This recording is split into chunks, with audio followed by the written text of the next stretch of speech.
Que celui qui ne t'a pas rencontré puisse véritablement te rencontrer ce soir. Que celui qui est malade reparte avec un témoignage de guérison. Dans le nom de Jésus, Père, je te demande de libérer une atmosphère de foi. Seigneur, nous sommes escortés par des prophéties et nous ne devons pas échouer encore dans cette soirée. Mais Seigneur, accompagne, Seigneur, ta parole par les signes, les prodiges. Au nom de Jésus, de bonnes décisions ce soir pour la gloire de Dieu. Et ce que tu es venu chercher, tu commences à le trouver. Seigneur, au nom de Jésus, je ne veux pas simplement voir une lumière qui passe à travers une fenêtre. Non, je veux vivre à ciel ouvert. Je veux vivre à ciel ouvert avec une porte qui est grande ouverte parce que tu es là et tu t'y tiens. Seigneur, tu ne vas plus frapper parce que notre porte est ouverte. Dans le nom de Jésus, nous avons ainsi prié, nous te disons merci dans le nom de Jésus. Alléluia, on peut acclamer le Seigneur ensemble, on peut prendre place.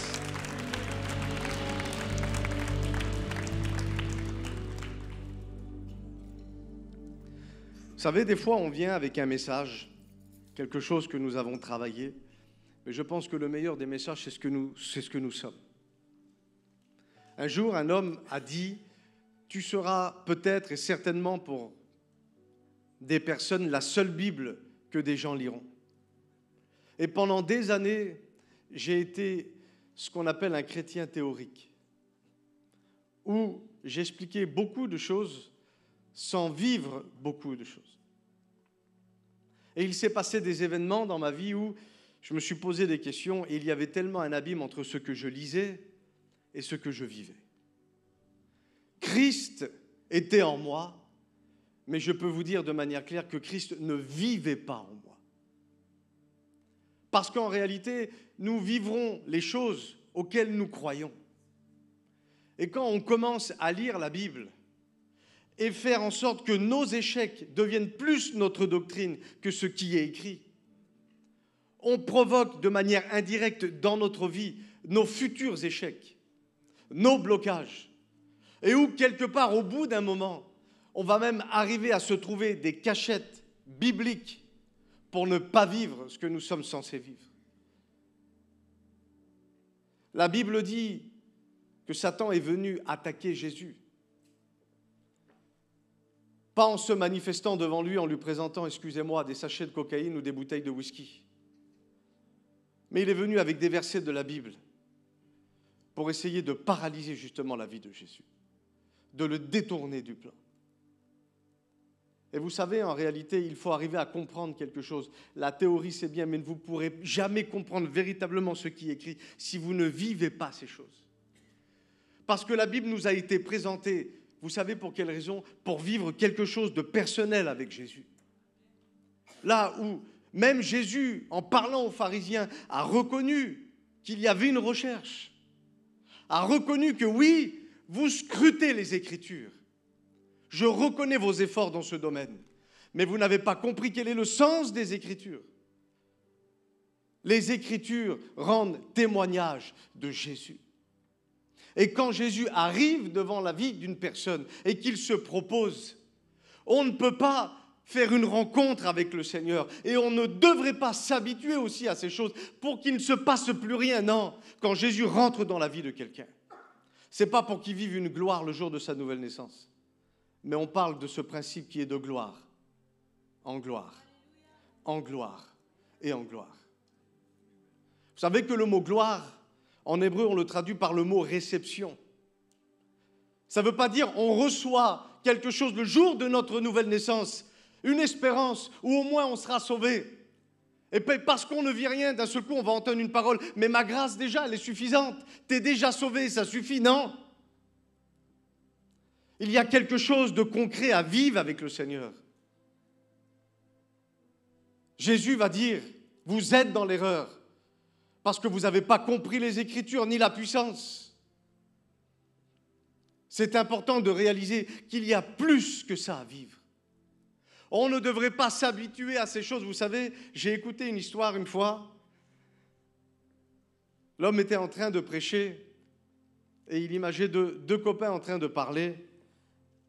Et il disait, voilà, alors tu fais quoi dans la vie, toi? Et le copain va répondre, il dit, moi, je fais des briques pour Pharaon. Il dit, c'est pas terrible, mais au moins on mange. Et vous savez, il y a beaucoup de chrétiens, ils se sont habitués à ça. Et dans la Bible, il y a un texte qui est fort, où il est écrit que Dieu va parler à Moïse, son serviteur. Et il va lui dire ceci. Moïse, je te fais Dieu sur Pharaon. Moïse, je te fais Dieu sur Pharaon. J'aimerais te dire, Église, que tu es plus que Moïse.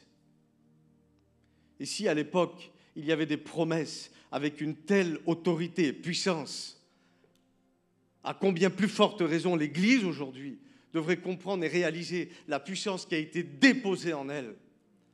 Église, tu es plus que Moïse, amen. Tu es plus que Moïse. Je suis resté longtemps en croyant dans un évangile où je suis déjà assis dans l'église et c'est déjà suffisant. Et un jour, Dieu m'a confronté à une situation où il a fallu agir. Personne qui était véritablement dans le besoin. Et vous savez, il y avait comme cette parole qui résonnait dans mon cœur quand Dieu dit « Mais Adam, où es-tu » Et c'est comme si que Dieu me disait les mêmes choses. « Mais Chris, où es-tu ? Qu'est-ce que tu fais des paroles que je t'ai données ?» Et une fois, je me rappelle, j'étais en train de lire la Bible et il y a ce texte qui dit que dans les derniers temps, il y aura, oui, certes, des temps difficiles et un grand nombre abandonneront la foi pour s'attacher à des doctrines qui ne sont pas de lui.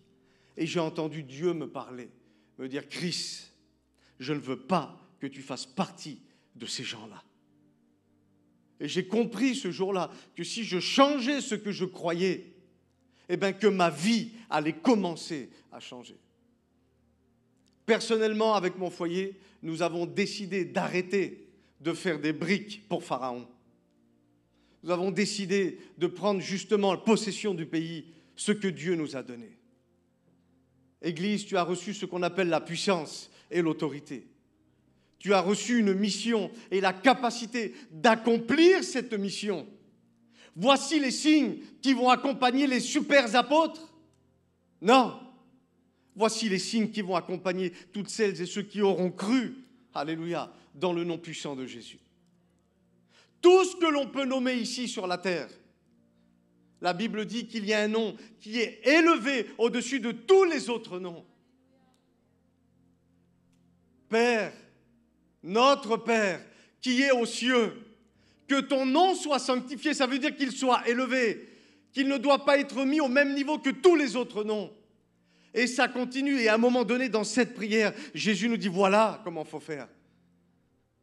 Que ton règne vienne, que ta volonté se fasse sur la terre, dans ma vie, dans mon foyer, au sein de mon église, de la même manière qu'elle est faite au ciel. Et j'ai eu une réflexion dans mon cœur. Qu'est-ce qu'il n'y a pas dans le ciel? Il n'y a pas de démons dans le ciel.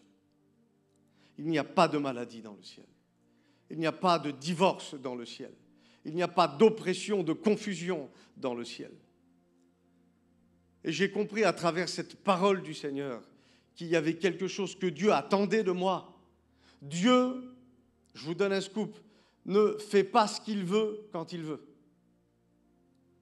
Parce que si Dieu ferait ce qu'il veut quand il veut, regardez ce que je fais moi.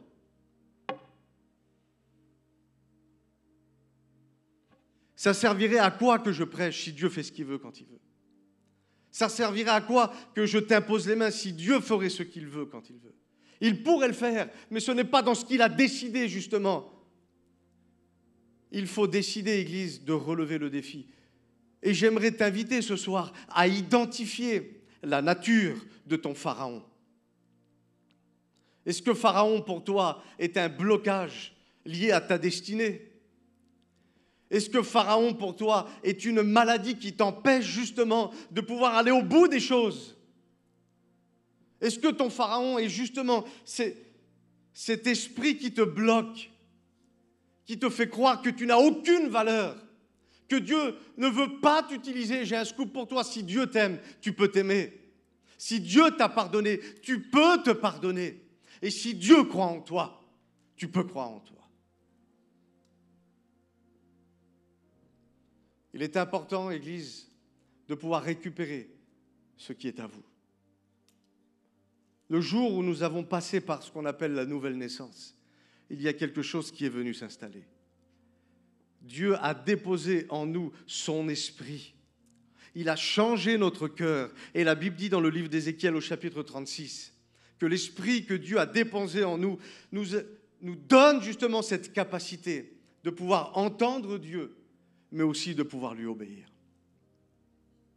Est-ce que tu veux obéir au Seigneur ce soir? Sois libre. Est-ce que tu veux obéir à Dieu ce soir? Sois béni. La Bible dit que l'homme et la femme qui a rencontré le Seigneur, qui a décidé de vivre justement dans ce qu'on appelle l'obéissance, Dieu allait envoyer sur sa vie ce qu'on appelle la bénédiction. Et je t'invite justement ce soir à identifier quelle est la nature de ce Pharaon. Je voudrais, s'il vous plaît, qu'on puisse se lever à notre place. Et on va prier le Seigneur ensemble. Que tu puisses localiser justement l'endroit où ça ne fonctionne pas.